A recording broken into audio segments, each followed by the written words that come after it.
Hey everybody, how's it going? Welcome to Stylist Meets Vinyl. My name is Chris. Guys, I got a memory on Facebook just the other day of my old record setup. My very first setup that I ever had when I lived down there. It was from 8 years ago. And this is the collection that my parents gave to me. And they gave me their old records, their old turntables. I had the whole setup there. I'll show you a picture here. And it got me thinking just about what I had going on then versus what I have now. You can see behind me, this is my current setup. If you want to see my room tour video, make sure you check that out on my channel. But seeing that old setup made me think about records that I was listening to back then versus stuff that I'm listening to now, and kind of this path of discovery that I've gone on. Which is the beautiful thing about collecting records, is you're constantly discovering new stuff, or even old stuff that's new to you that you maybe wouldn't have discovered if you weren't getting into records. So with that in mind, I wanted to show you 5 records that I used to listen to back then. I mean, I still listen to them now, but 5 records that I think are commonly found in starter record collections. They were at least in my starter record collection.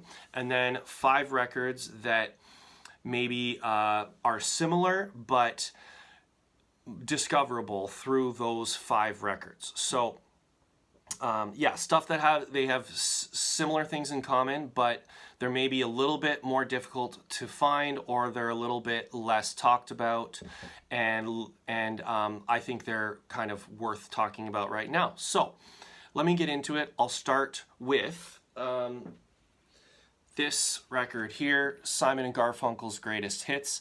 I feel this is one of the first records that I bought when I first started collecting. You know, obviously tons of great hits on here from Simon & Garfunkel. I think it's pretty safe to say that a lot of people have this in their collection as they're starting out. You can find this in bins for pretty cheap, and almost every used record bin will have this in it.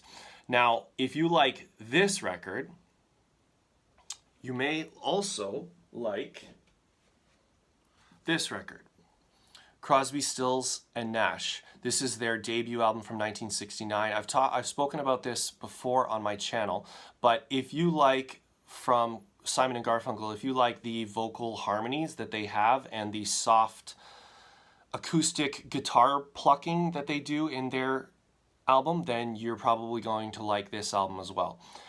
You can find this in used bins. You can also find, they have remastered it or like reissued it.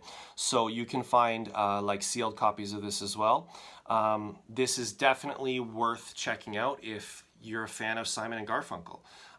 What I love about this is that, so it's got a nice little inner gatefold, Crosby, Stills, Nash.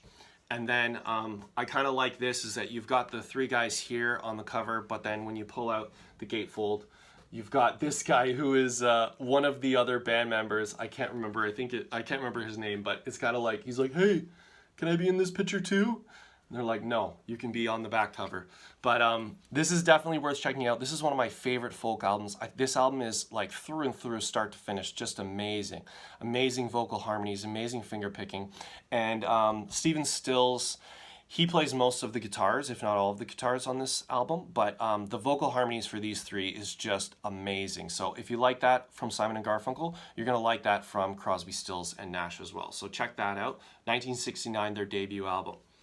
Now, another album that I think is common in record collections for people starting out is Woodstock. This is the live triple album from, well, Woodstock was in 1969. This album came out in 1970.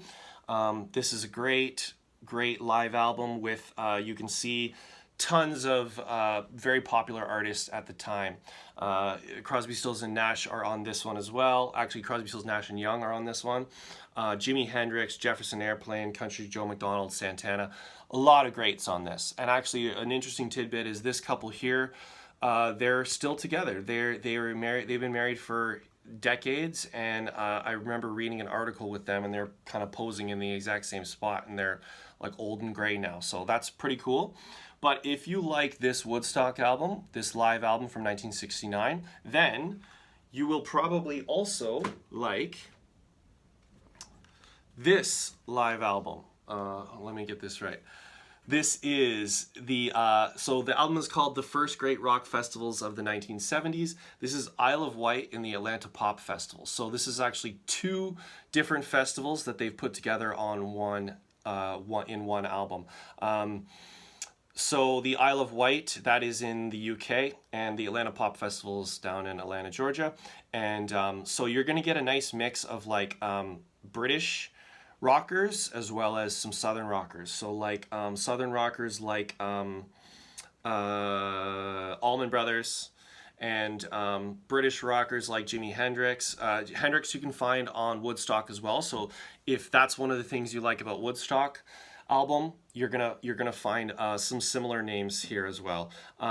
Now the difference I would say is that this album is a little bit more bluesy, a little bit more funky, and you're not gonna have the same like.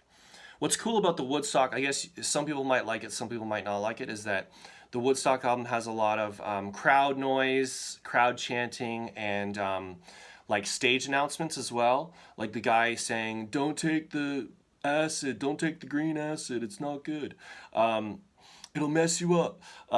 This won't have any of that. This is just straight music, but a lot of the same artists from the time. This was just that this was the summer of 1970, came out in 1971, and some really nice tracks on this one. So if you like Woodstock, you might also like this one as well, Isle of Wight. And this one, you don't see it too often out in the bins, but it is probably, it's not that expensive, 15 or 20 bucks. I think you can get it for a good copy. Okay, next up we have classic Rubber Soul from the Beatles.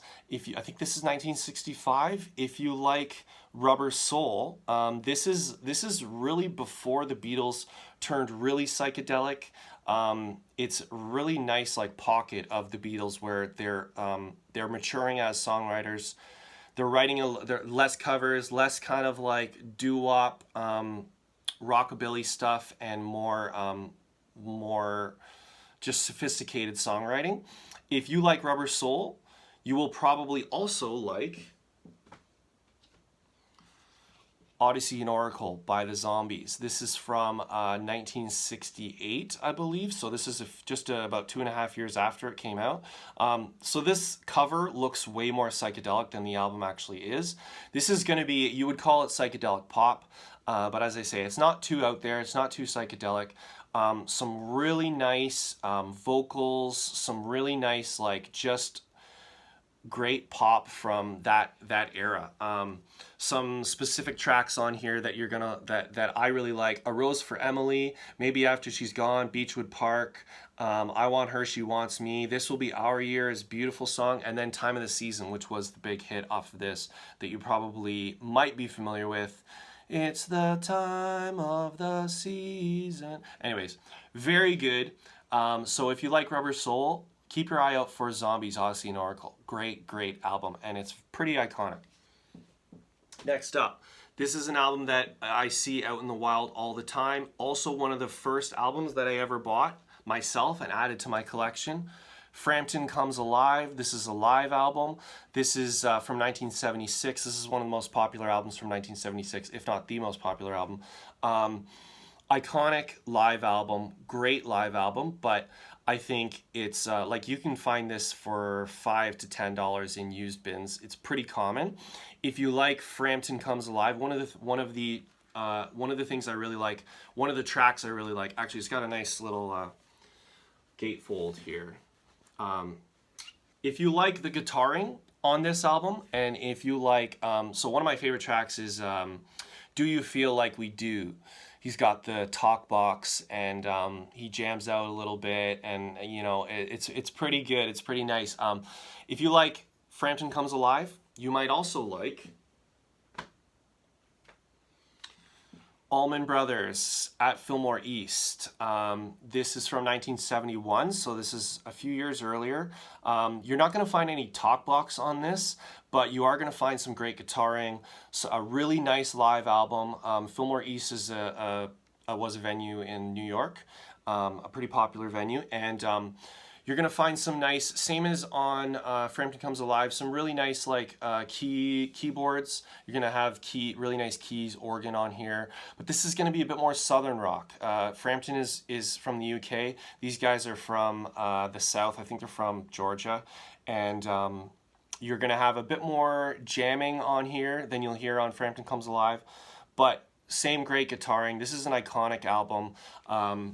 Just like Do You Feel Like We Do, which is a really long track. I think it's about 14 minutes or something. You've got some really long tracks on here. Side 2 is You Don't Love Me, which is 19 minutes. And then side 4, this is a double album, is Whipping Post, which is a really nice track by them. Takes up the entire side 4. This is almost 23 minutes. Really nice guitaring, keys, vocals on here. Just a great jam concert. So if you like Frampton Comes Alive, you might like Allman Brothers at Fillmore East. Next up, the last 2 albums I'll show you.